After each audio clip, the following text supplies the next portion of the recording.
So with them buying 45% of our debt, you think it's not healthy, and if it decreases... It's not a healthy long-run factor. It's healthy in the short run. Right. But sooner or later, they're going to want to use those dollars. Right.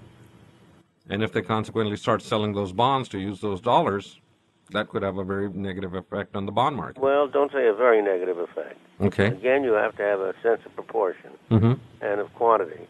And historically, if you look back, the U.S. has had large deficits in the past. It's had surpluses in the past. And there's been very little relationship between those surpluses and deficits and the actual interest rate which has been paid.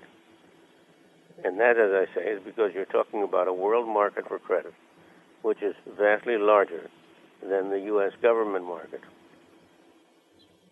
So consequently, it is not such a big that there have been a number of articles that, boy, as soon as China starts selling, that's the end, and we will have to have interest rates jump up, and it could have a dire impact on the U.S. economy. So those are, again, blown way out of proportion, all of those factors that we've heard about.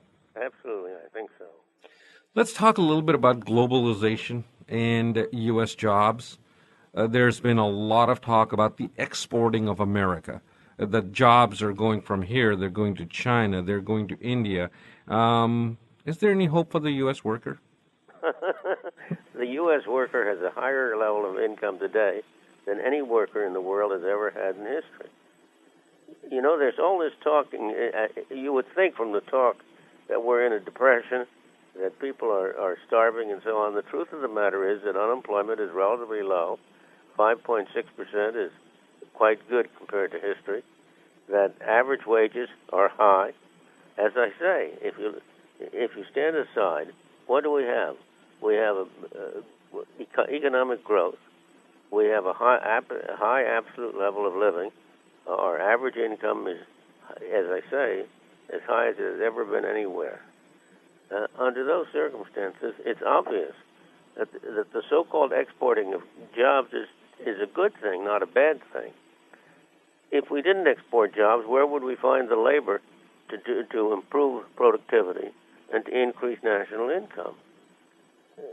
Throughout history, look, when the United States was first started in 1776, 95% of all the workers were in agriculture. In farms, exactly. On the farm. It took 19 people to grow enough food for themselves and one other. Now, if people hadn't been forced off the farm, we would have stuck there. But what happened over time is that we improved productivity in agriculture. Right. We improved productivity in other areas. And it was the improvement of productivity in agriculture that released the labor from the farm that made possible economic growth in the United States. So today, we have, 2% of the people on the farm? Right.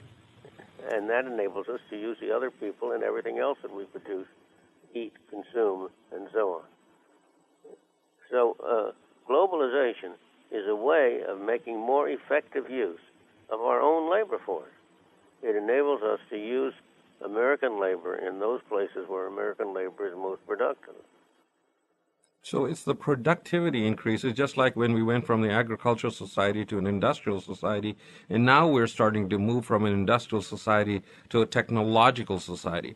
The people, the skill levels is what we have to really concentrate on and retrain our people in the higher skill and the higher productivity jobs as the world changes. Well, the big problem in the United States in this area is at the level of elementary and secondary education.